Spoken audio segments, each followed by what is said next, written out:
Flight ടിക്കറ്റൊക്കെ എടുത്തു. Trip ഒരു 15 ദിവസത്തേക്കാ.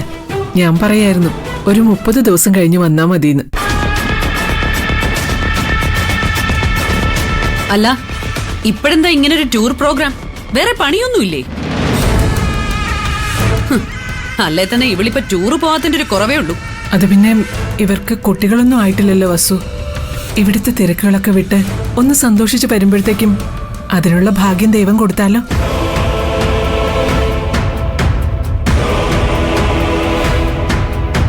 ദൈവം ഒരിക്കലൊരു കുഞ്ഞിനെ വയറ്റിൽ കൊടുത്തതല്ലേ, അതിനെ നേരാൻ വണ്ണം ഒന്ന് സംരക്ഷിക്കാൻ പോലും അറിയാത്തവളാ കുഞ്ഞുണ്ടാവാൻ ഇനി സ്വിറ്റ്സർലൻഡിൽ പോകുന്നത്. വെറുതെ എല്ലാം അറിഞ്ഞു വെച്ചോണ്ട് കുറ്റപ്പെടുത്താൻ നിൽക്കല്ല ആന്റി. പറ്റുമെങ്കിൽ ഒരു ഓൾ ദി ബെസ്റ്റ് പറഞ്ഞേക്ക്, അല്ലെങ്കിൽ മിണ്ടാതിരിക്കെ. ഓ പിന്നെ ഓൾ ദ ബെസ്റ്റ് പറഞ്ഞ് യാത്രയാക്കാൻ പറ്റിയ മുതല്. ദേ, ഇവളുടെ വയറ്റില് ഇരട്ട കുട്ടികളാ. അതുണ്ടായതേ സ്വിറ്റ്സർലാൻഡിലേക്ക് ടൂർ പോയിട്ടൊന്നും അല്ലല്ലോ. നിധിയെ കൊണ്ട് സ്വിറ്റ്സർലാൻഡിൽ പോകാൻ തീരുമാനിച്ചത് ഞാനാണെങ്കിൽ പോയിരിക്കും. അതിലൊരു മാറ്റം ഉണ്ടാവില്ല. അതിലിനി ആരും ഇടങ്കോലിടാന്ന് വിചാരിക്കും വേണ്ട. ആകാലോ, പൈസ ഉള്ളവർക്ക് സ്വിറ്റ്സർലാൻഡിലോ അന്റാർട്ടിക്കയിലോ എവിടെ വേണേലും ടൂർ പോവാലോ. നമ്മളൊരു ബിസിനസ് തുടങ്ങാൻ പൈസ ചോദിക്കുമ്പോഴത്തേക്കും എല്ലാരും കൂടെ കൈമലർത്തും.